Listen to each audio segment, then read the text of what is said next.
Hala, Dominic Roque nagsalita na kung bakit hindi na matutuloy ang kasal nila ni Bea Alonzo.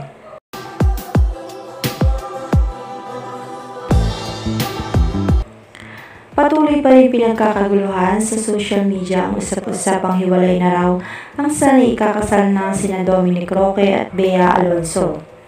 Iba't ibang espekulasyon na ang nabubuo ng mga netizen patungkol sa kung ano raw kaya ang dahilan bakit sila naghiwalay gayong malapit na silang ikasal. Madadandaang pang na-interview pa si Dominic Roque at natanong pa ito tungkol sa kung ano na ang sitwasyon ng kanilang magiging kasal.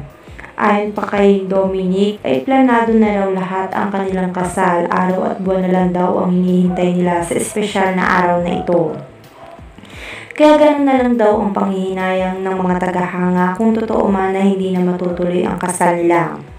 Nagsimulang pag-usapan ang hiwalayang issue ng mga ito ilang araw matapos ang naging interview kay Dominic Roque ay napansin ng maraming netizen na hindi nasuot ni Bea Alonzo ang engagement ring nila ni Dominic Roque.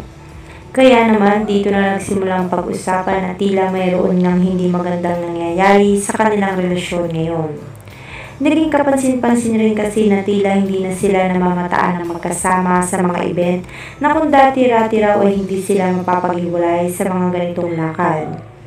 Ngunit mas ikinagulat ng lahat ay nang makunan si Bea Alonzo ng interview at dito natanong siya ng tungkol sa kanilang kasal ni Dominic Roque na ikinagulat naman ng lahat ang naging sagot nito. Na tila totoo ngang may mabigat silang pinagdadaanan ngayon sa sinasabing ex-fiancé raw na si Dominic Roque.